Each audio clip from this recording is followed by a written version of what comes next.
ನಮಸ್ಕಾರ ಸ್ನೇಹಿತರೆ, ಸಕಸಂತ ಚಾನಲ್ಗೆ ಸ್ವಾಗತ. ನಾನಿವತ್ತು ಹೊಸ ಬಿಸ್ನೆಸ್ ಐಡಿಯಾ ಇಟ್ಕೊಂಡು ನಿಮ್ಮ ಮುಂದೆ ಬಂದಿದ್ದೀನಿ. ಏನಪ್ಪ ಬಿಸ್ನೆಸ್ ಐಡಿಯಾ ಅಂದರೆ 10 ಫುಡ್ ಬಿಸ್ನೆಸ್ ಐಡಿಯಾಗಳು ಇಟ್ಕೊಂಡು ನಾನು ಬಂದಿದ್ದೀನಿ. ನೀವು ಏನಾದರೂ ಫುಡ್ ಬಿಸ್ನೆಸ್ಸು, ಹೋಟೆಲ್ ಬಿಸ್ನೆಸ್ಸು, ಬೇಕ್ರಿ, ಕೇಟ್ರಿಂಗ್ ಏನೇನು ಮಾಡ್ಬೋದು ಫುಡ್ ಬಿಸ್ನೆಸ್ಸಲ್ಲಿ ನಮ್ಮ ಮಾಹಿತಿ ವಿಡಿಯೋಲಿರುತ್ತೆ. ವಿಡಿಯೋನ ಸಂಪೂರ್ಣವಾಗಿ ನೋಡಿ, ಓಡಿಸ್ದಂಗೆ ಸಂಪೂರ್ಣವಾಗಿ ಯಾರು ನೋಡ್ತಾರೋ ಅವ್ರಿಗೆ ಸಂಕ್ಷಿಪ್ತವಾದ ಮಾಹಿತಿ ಸಿಗುತ್ತೆ.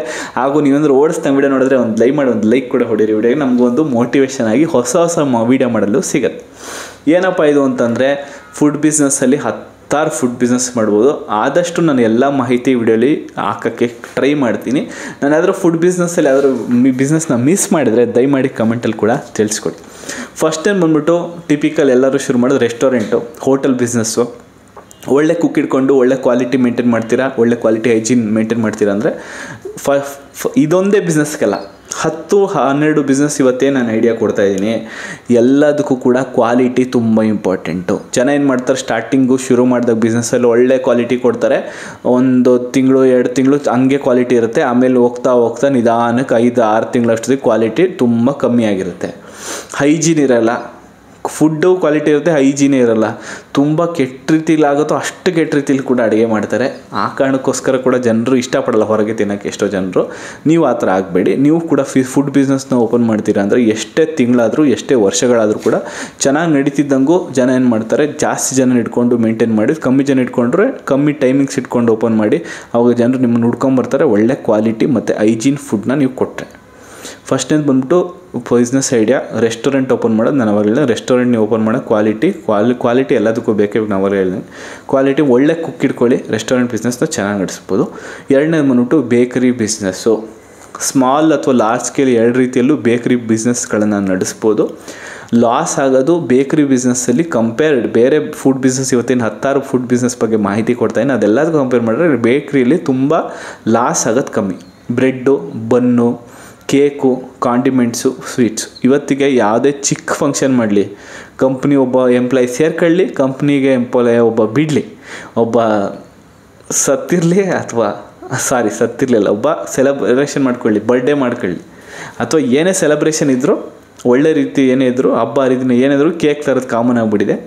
ಆ ಕಾರಣಕ್ಕೋಸ್ಕರ ಕೇಕ್ಸ್ ಮಾಡಿಕೊಂಡು ನೀವು ಕಸ್ಟಮೈಸ್ ಕೇಕ್ಗಳು ಮಾಡಿದ್ರೆ, ಅದರಲ್ಲೂ ಇವಾಗ ಏನೋ ಕೋಲ್ಡ್ ಕೇಕ್ಗಳೇನಿದ್ದಾವೆ ಅದನ್ನು ನೀವು ಮಾಡಿದ್ರೆ ತುಂಬ ಲಾಭನ, ಒಳ್ಳೆ ಮಟ್ಟಕ್ಕೆ ಕಮ್ಮಿ ರೇಟಲ್ಲಿ ನೀವು ಇಟ್ಟರೆ ಅಕ್ಕಪಕ್ಕದವ್ರಿಗಿಂತ ಒಳ್ಳೆ ಲಾಭನ ಗಳಿಸ್ಬೋದು. ಸ್ವೀಟ್ಸು, ಕಾಂಡಿಮೆಂಟ್ಸು ಜೊತೆಗಿಡಿ. ಸ್ವೀಟ್ಸ್ನ ಆಗದೆ ಇರೋ ಪರಲ್ಲ ಕಾಂಡಿಮೆಂಟ್ಸು ಜೊತೆಗೆ ಇಟ್ಕೊಳ್ಳೋ ತುಂಬ ಇಂಪಾರ್ಟೆಂಟ್. ಮಿಕ್ಸ್ಚರು ಅವು ಇವೆಲ್ಲ ಇರ್ತಾವಲ್ಲ, ನಿಪ್ಪಟ್ಟು ಅವು ಇವೆಲ್ಲ ಅದನ್ನ ಇಟ್ಕೊಳ್ಳಿ, ಆಯಿತಾ. ಮೂರನೇ ಬಿಸ್ನೆಸ್ ಬಂದ್ಬಿಟ್ಟು ಕೇಟ್ರಿಂಗ್ ಬಿಸ್ನೆಸ್ಸು. ಫಂಕ್ಷನ್ಗಳಿರ್ಬೋದು, ಮ್ಯಾರೇಜು ಫಂಕ್ಷನು, ಆಫೀಸ್ ಫಂಕ್ಷನ್ ಇರ್ಬೋದು, ಬರ್ಡೇ ಇರ್ಬೋದು, ಎಲ್ಲ ಫಂಕ್ಷನ್ಗಳಿಗೂ catering business, veg non veg preferable ಇದೆಲ್ಲ ಬಿಸ್ನೆಸ್ಗೂ ಕೂಡ. ನೀವುಗೆ ಚೆನ್ನಾಗಿರೋ ಕುಕ್ನ ಹಿಡ್ಕೊಂಡು ಇಲ್ಲೂ ಕೂಡ ನೀವು ಒಳ್ಳೆ ಸರ್ವಿಸ್ನ ಕೊಟ್ಟು ನೀವೆಲ್ಲ ಅಡುಗೆನ ತೊಗೊಂಡೋಗಿ ಅಲ್ಲಿ ಅಡುಗೆ ಮಾಡಿ ಕೊಟ್ಟು ಮತ್ತೆ ಪಾತ್ರೆ ಎಲ್ಲ ವಾಪಸ್ ತೊಗೊಂಬಂದು ಎಲ್ಲ ಖಾಲಿ ಆದಮೇಲೆ ತೊಗೊಂಬಂದರೆ ಮುಗೀತಲ್ಲ ಕೇಟ್ರಿಂಗ್ ಬಿಸ್ನೆಸ್ಸು. ಒಂದು ಸಲಕ್ಕೆ ಚಿಕ್ಕದಾಗಿ ಶುರು ಮಾಡಿ ಅಳತೆ ಎಲ್ಲ ನಿಮ್ಗೆ ಚೆನ್ನಾಗಿ ಗೊತ್ತಾಗುತ್ತೆ. ಇಷ್ಟು ಹೇಳ್ದಷ್ಟು ಇಲ್ಲಿ ಇವೆಲ್ಲ ಬಿಸ್ನೆಸ್ಗಳು ಸುಲಭ ಇರೋಲ್ಲ. 4ನೇ ಬಂದ್ಬಿಟ್ಟು ಚಾಕ್ಲೇಟ್ ಹೇಗೆ ಮಾಡೋ ಬಿಸ್ನೆಸ್ಸು. ಚಾಕ್ಲೇಟ್ ಮೋಲ್ಡ್ಗಳನ್ನ ಇಟ್ಕೊಂಡ್ರೆ ಸಾಕು, ಮನೇಲೇ ಚಾಕ್ಲೇಟ್ನ ನೀವು ತಯಾರಿಸ್ಬೋದು. ಹೋಮ್ ಮೇಡ್ ಚಾಕ್ಲೇಟ್ಸು ನಿಮಗೆ ಗೊತ್ತಿರೋ ಹಾಗೆ ಊಟಿ ಚಾಕ್ಲೇಟ್ಸು ಮತ್ತು ಕೂರ್ಗಿನ ಚಾಕ್ಲೇಟ್ಸು ತುಂಬ ಫೇಮಸ್ ಕೂಡ ಇದೆ. ಜನರು ಕೂಡ ಆಸೆಪಟ್ಟು ಇಷ್ಟಪಟ್ಟು ತಿಂತಾರೆ. ಕುಕ್ಕಿಂಗ್ ಕ್ಲಾಸಸ್ನ ತೊಗೋಬೋದು. ಕುಕ್ಕಿಂಗ್ ಚೆನ್ನಾಗಿ ಬರುತ್ತೆ ಅಂದರೆ ಯಾರೋ ಒಬ್ಬರು ಹೊಸದಾಗಿ ಮದುವೆ ಆಗಿದ್ದಾರೆ, ಅಡುಗೆ ಮಾಡೋಕ್ಕೆ ಬರಲ್ಲ ಅಂತ ಇದ್ದರೆ ಅವ್ರಿಗೆ ನೀವು ಕುಕ್ಕಿಂಗ್ ಹೇಳ್ಕೊಡ್ಬೋದು. ಅಥವಾ ಹೋಟ್ಲ್ ರಿಲೇಟೆಡು ಜಾಸ್ತಿ ಕುಕ್ಕಿಂಗ್ ಮಾಡ್ತೀರಾ ಅಂದರೆ 100-6 ಜನಕ್ಕೆ ಹೆಂಗೆ ಅಡುಗೆ ಮಾಡೋದು ಅಂದರೆ ಎಷ್ಟೋ ಜನಕ್ಕೆ ಗೊತ್ತಿರಲ್ಲ, ಅವ್ರಿಗೂ ಕೂಡ ಅಡುಗೆ ಹೇಳ್ಕೊಡೋದು ಕೂಡ ನೀವು ಮಾಡ್ಬೋದು. ಮತ್ತು 6ನೇದೇನೆಂದರೆ ಫುಡ್ ಟ್ರಕ್ ಇಟ್ಕೊಂಡು ವ್ಯಾನು, ಆಟೋ ಅಥವಾ ಮೊಬೈಲ್ ಕ್ಯಾಂಟೀನ ನಡೆಸೋದು. ಓಕೆ, 2 ವೀಲರು 4 ವೀಲರು ಇದು ಯಾವ ಥರನೇ ಇಟ್ಕೊಂಡು ನಿಮಗೆ ಹತ್ರ ಏನಿದೆ ನಿಮ್ಮ ಹತ್ರ ಅದನ್ನ ರೋಡ್ ಸೈಡಲ್ಲಿ ಹಾಕಿ ನೀವು ಫುಡ್ ಬಿಸ್ನೆಸ್ನ ಶುರು ಮಾಡ್ಬೋದು. ರೆಂಟ್ ಕಟ್ಟೋ ಟೆನ್ಷನ್ ಇರೋಲ್ಲ.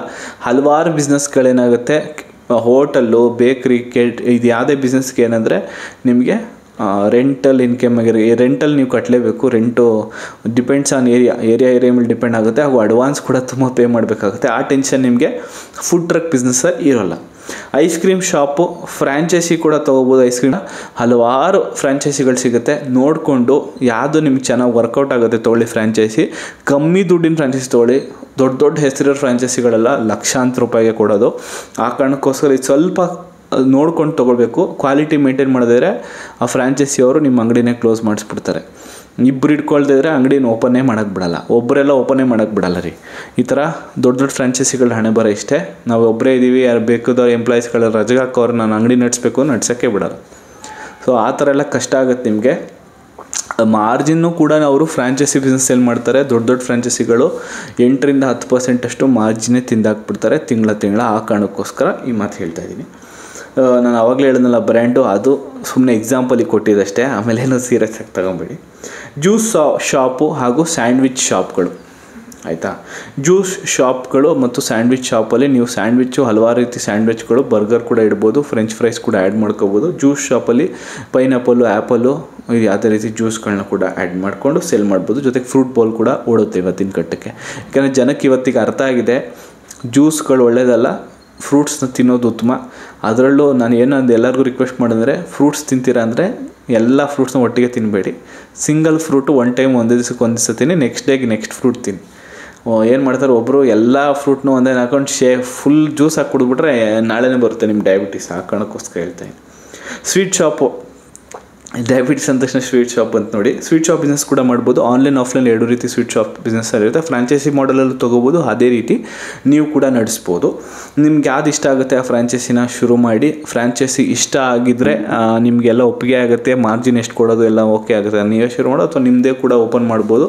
ನಿಮ್ಮ ಹತ್ರ ಒಳ್ಳೆ ಚೆನ್ನಾಗಿ ಅಡುಗೆ ಮಾಡೋ ಹುಡುಗರಿದ್ದರೆ ಇದು ಯಾವುದೇ ರೀತಿ ಬಿಸ್ನೆಸ್ನ ಮುಂಚೆ ಹೇಳಿದ್ರೆ ಅದು ಯಾವ್ದು ಬೇಕಾದ್ರೂ ಓಪನ್ ಮಾಡ್ಬೋದು. ಆರ್ಗ್ಯಾನಿಕ್ ಫುಡ್ಸು, ಇವತ್ತು ನಾನು ಇವಾಗಲೇ ಹೇಳ್ದಂಗೆ ನಾನು ಹಲವಾರು ವಿಡಿಯೋಗಳು ಕೂಡ ಹೇಳ್ತಾ ಇರ್ತೀನಿ. ಆರ್ಗ್ಯಾನಿಕ್ ಫುಡ್ ಬಿಸ್ನೆಸ್ಸು ಜನರಿಗೆ ತುಂಬ ಮಾಯೆ ಅಂತ ಹೇಳ್ಬೋದು. ಇವತ್ತಿನ ಮಟ್ಟಕ್ಕೆ ಆರ್ಗ್ಯಾನಿಕ್ ಅಂದರೆ ಹೆಂಗಿದ್ರೆ ಡಿಮೀನ್ ಅಂತ ಸೆಲ್ ಆಗುತ್ತೆ. ಆರ್ಗ್ಯಾನಿಕ್ ಅಂದರೆ ಸಾಕು. ಅದರಲ್ಲೂ ಆರ್ಗ್ಯಾನಿಕ್ ಫುಡ್ಗಳನ್ನು ನೀವು ಒಟ್ಟಿಗೆ ಇಟ್ಟು ಸೆಲ್ ಮಾಡ್ಬೋದು. ನೀವು ಯಾವುದೇ ಪದಾರ್ಥ ಇರ್ಬೋದು, ಹೋಮ್ ಐಟಮ್ಸ್ಗಳು ಅಥವಾ ವೆಜಿಟೇಬಲ್ಸು, ಫ್ರೂಟ್ಸು, ಅದನ್ನು ಕೂಡ ಅಲ್ಲೇ ಇಟ್ಟು ಸೆಲ್ ಮಾಡ್ಬೋದು. ಮಸಾಲೆಗಳು ಆ ಥರನ ಇಟ್ಕೊಂಡು ಸೆಲ್ ಮಾಡ್ಬೋದು. ಲಾಸ್ಟ್ ಬಂದ್ಬಿಟ್ಟು 11 ಹೇಳ್ತಾಯಿದ್ದೀನಿ. 11 ಅಂದ್ಬಿಟ್ಟು ಗಾಣದ ಎಣ್ಣೆ ಅಂತಂದರೆ ಆರ್ಗ್ಯಾನಿಕ್ಕಾಗಿ ಗಾಣದ ಎಣ್ಣೆ ತಯಾರು ಮಾಡ್ತಾರಲ್ಲ, ಗ್ರೌಂಡ್ನೆಟ್ಟು ಆಯಿಲು, ಕೋಕೋನಟ್ ಆಯಿಲು, ಏನು ಅಡುಗೆ ಎಣ್ಣೆಗಳಿದ್ದಾವೆ ಅದನ್ನೆಲ್ಲ ಇದನ್ನು ಬಿಸ್ನೆಸ್ ಕೂಡ ಶುರು ಮಾಡ್ಬೋದು. ಇದು ಎಲ್ಲ ಫುಡ್ ಬಿಸ್ನೆಸ್ ಬಗ್ಗೆ ಮಾಹಿತಿ ಆಯಿತು. ಇದೇ ಥರ ಹೊಸ ಬಿಸ್ನೆಸ್ ಐಡಿಯಾಗಳು ನಾನು ಇದೇ ಪ್ಲೇಲಿಸ್ಟಲ್ಲಿ ಹಾಕಿರ್ತೀನಿ. ಆಗಲೇ 15ರಿಂದ 20 ವಿಡಿಯೋ ಆಗಲೇ ಹಾಕಿದ್ದೀನಿ. ಅದನ್ಯಾವುದು ಮಿಸ್ ಮಾಡ್ಕೋಬಾರ್ದು ಅಂದರೆ ಒಂದ್ಸಲ ಹೋಗಿ ನೋಡೋದನ್ನ ಮಿಸ್ ಮಾಡ್ಕೋಬೇಡಿ. ಹಾಗೆ ಚಾನಲ್ಗೆ ಸಬ್ಸ್ಕ್ರೈಬ್ ಮಾಡ್ಕೊಂಡು ಬೆಲ್ಲೈಕನ್ ಒತ್ತೊಂದಿದ್ದು ಇದು ಹೊಸ ಮಾಹಿತಿಗಳು ನಮ್ಮ ಕೊಳ್ಳಲ್ಲಿ ಫಸ್ಟ್ ಬರ್ತದೆ. ಅದನ್ಯಾವುದು ಮಿಸ್ ಮಾಡ್ಕೋಬಾರ್ದು ಗೊತ್ತಲ್ಲ, ಚಾನಲ್ಗೆ ಸಬ್ಸ್ಕ್ರೈಬ್ ಮಾಡ್ಕೊಳ್ಳಿ, ಬೆಲ್ಲೈಕನ್ ಒತ್ತೋದನ್ನ ಮರಿಬೇಡಿ.